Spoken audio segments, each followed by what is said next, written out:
नमस्कार, मी राधा स्वागत करते तुमचं राधाज मॅजिक किचन या आपल्या यूट्यूब चॅनेलवर। तर आज आपण पाहणार आहोत बेकरीसारखा मावा केक कसा बनवायचा। अगदी बेकरीत मिळतो त्याचप्रमाणे स्पॉन्जी केक घरीच तयार कसा करायचा। मैदा किंवा रवा न वापरता बटर, तूप न वापरता आज आपण हा मावा केक तयार करणार आहोत। तर कसा बनवायचा यासाठी रेसिपी अगदी शेवटपर्यंत नक्की पहा। चला तर मग आजच्या रेसिपीला आपण सुरुवात करूया। तर सर्वात अगोदर ज्या भांड्यामध्ये आपण केक तयार करणार आहे त्या भांड्याला आतून आपल्याला तेल लावून घ्यायचं आहे। इथे मी या भांड्याला संपूर्ण आतून तेल लावून घेते। तेल लावून घेतल्यानंतर यावरती आपल्याला थोडासा मैदा किंवा गव्हाचे पीठ यामध्ये टाकायचं आहे आणि हे छान असं भांड्याला आतून लावून घ्यायचं आहे। तुमच्याकडे जर बटर पेपर असेल तर तुम्ही बटर पेपर या भांड्यामध्ये खाली ठेवलात तरीसुद्धा चालेल, पण इथे मी बटर पेपरचा वापर केलेला नाही। आता इथे आपण पाहू शकता या पद्धतीने हा मैदा छान असा आतून लावून घेतलेला आहे आणि हे आपण एका साईडला ठेवून देणार आहोत।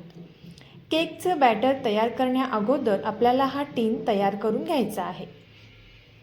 आता इथे आपण मावा केक तयार करणार आहोत। यासाठी इथे आपल्याला 1/4 कप मावा एका छोट्या किसणीच्या साहाय्याने किसून घ्यायचा आहे आणि या बाउलमध्ये घ्यायचा आहे।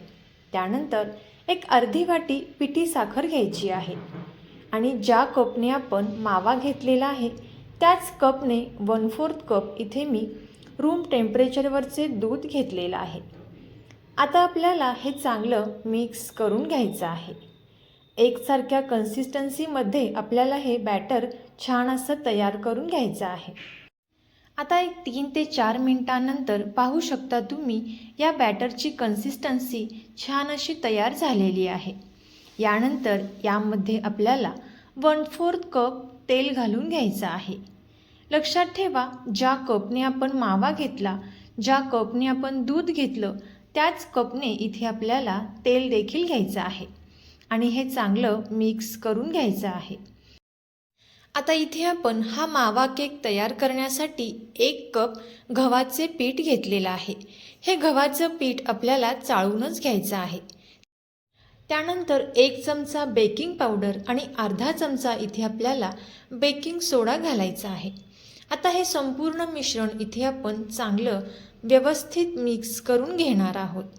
तोपर्यंत जर तुम्ही आपल्या चॅनेलवरती नवीन आला असाल तर नक्कीच आपल्या चॅनेलला सबस्क्राईब करा आणि सबस्क्राईबच्या पुढचे बेल आयकॉनचे बटन दाबा, जेणेकरून इथून पुढच्या छान छान रेसिपीज सर्वात अगोदर तुम्हाला पाहायला भेटतील। आता हे चांगलं मिक्स केल्यानंतर पाहू शकता हे मिश्रण थोडंसं घट्ट असं झालेलं आहे। आता यामध्ये आपल्याला गरजेनुसार दुधाचा वापर करायचा आहे। इथे मी हे रूम टेम्परेचरवरचे दूध वापरलेलं आहे। अगदी थोडं थोडं दूध घालत इथे आपण हे केकचं बॅटर इथे तयार करून घेणार आहोत।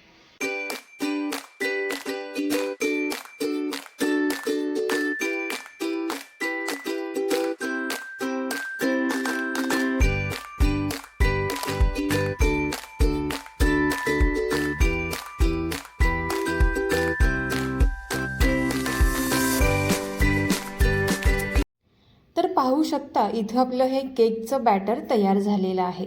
अगदी खूप पातळही नाही किंवा अगदी खूप घट्टही नाही, या पद्धतीने इथे आपण हे केकचं बॅटर तयार करून घेतलेलं आहे। आता बॅटर तयार केल्यानंतर लगेचच इथे आपल्याला आपण ज्या भांड्याला आतून तेल आणि मैदा लावून घेतला होता त्यामध्ये आपल्याला पटकन हे घालून घ्यायचं आहे आणि बॅटर तयार करण्याअगोदर आपल्याला गॅसवरती कढई ठेवायची आहे आणि गॅसचा फ्लेम कमी करून एक 10 मिनिटांसाठी ती कढई छान अशी गरम करून घ्यायची आहे। आता बॅटर या भांड्यामध्ये ओतल्यानंतर यावरती आपल्याला तुमच्या आवडीनुसार कोणतेही ड्रायफ्रूट्स टाकून घ्यायचे आहेत। इथे मी यावरती बारीक चिरून घेतलेले बदाम टाकलेले आहेत। आता आपण जी कढई गॅसवरती गरम करण्यासाठी ठेवलेली आहे त्या कढईमध्ये एक स्टँड ठेवून त्या स्टँडवरती आपल्याला हे केकचं भांडं ठेवायचं आहे आणि यावरती झाकण ठेवून 25 ते 30 मिनिटांसाठी मीडियम फ्लेमवर हा केक आपल्याला छान असा बेक करून घ्यायचा आहे. 25 ते 30 मिनिटांनंतर आपल्याला हा केक चेक करून घ्यायचा आहे. तर तुम्हाला पाहूनच कळत असेल केक किती स्पॉन्जी आणि छान असा फुललेला आहे. एका टूथपिकच्या साहाय्याने इथे आपण हे चेक करून घेणार आहोत. याला बॅटर चिकटत नाही याचा अर्थ हा केक तयार झालेला आहे. आता हा केक आपल्याला थोडासा थंड करून घ्यायचा आहे. केक गरम असताना इथे आपल्याला कट करून घ्यायचा नाही. एक 10 मिनिटांनंतर या केकच्या कडा ज्या आहेत त्या आपल्याला एका सुरीच्या साहाय्याने या पद्धतीने मोकळ्या करून घ्यायच्या आहेत, जेणेकरून केक बाहेर काढताना चिकटणार नाही. आता इथे आपण हा केक एका प्लेटमध्ये काढून घेणार आहोत. तर तुम्ही सुद्धा याच पद्धतीने अगदी स्पॉन्जी आणि गव्हाचे पीठ वापरून हा मावा केक नक्की ट्राय करून पहा आणि कसा झाला ते कमेंट करून नक्की सांगा.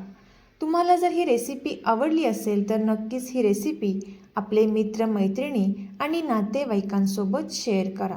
चॅनेलवरती नवीन आला असाल तर नक्कीच चॅनेलला सबस्क्राईब करा आणि सबस्क्राईबच्या पुढचे बेल आयकॉनचे बटन दाबा, जेणेकरून इथून पुढच्या छान छान रेसिपीज सर्वात अगोदर तुम्हाला पाहायला भेटतील.